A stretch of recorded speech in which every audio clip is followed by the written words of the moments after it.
BS6 is turning out to be the big bad boogeyman of the lightweight performance motorcycle, where every kilo matters and every ounce claws away at those all-important seconds. For KTM, asking them to add extra weight and an extra filter on the exhaust, almost sacrilege. What are you going to do next? Ask IKEA to make their own furniture? Now KTM went back to the drawing board and they didn't just come back with one motorcycle. In fact, they came back with an entire range of BS6 bikes.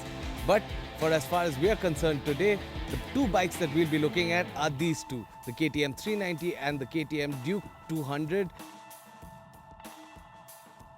We'll start with the new 390. It's 4 kgs heavier, 20 millimeters lower, and it gets this very pretty new gunmetal livery. KTM have fiddled with the fueling too, so you still get that ballistic 390 performance even with the better emission ratings. Most importantly though, you get the new Quickshifter Plus, aka a bidirectional quickshifter.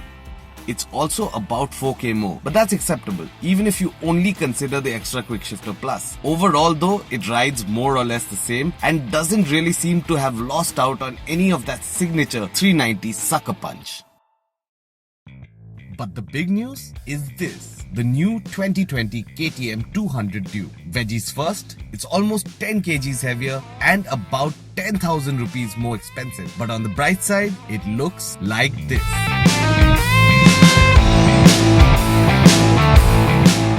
So the 200 gets a new chassis, new livery and new bodywork, all inspired by the 250 Duke.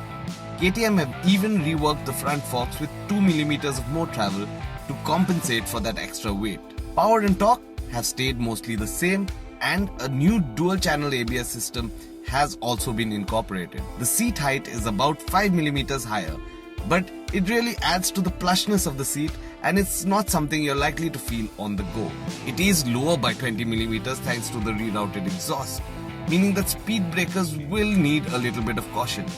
Another big plus is a new tank, which is 13.5 liters. Out on the track, the KTM seemed to have retained most of its roll-on and in-gear performance, but it does seem a tad bit restrained at launch. Something that could be attributed to the changes in fuel mapping to ensure that it meets emission norms. The new chassis that the 200 now shares with the 250 is the real game changer. In fact, the 200 felt so dialed in and almost telepathic that it felt more at ease around Bajaj's dusty, tight chest tag than the formidable 390. There is an extra mil of travel too, but this largely works to offset the extra weight, keeping it from bottoming out. Dual channel ABS replaces the single channel unit on the outgoing bike, meaning braking, especially out on hot, dusty tracks, is still easy peasy. So that was our review of the 2020 KTM Duke 390 and Duke 200. Don't forget to hit the like button if you like this video and don't forget to subscribe to the AutoToday channel. This is Dipayan Datta signing off.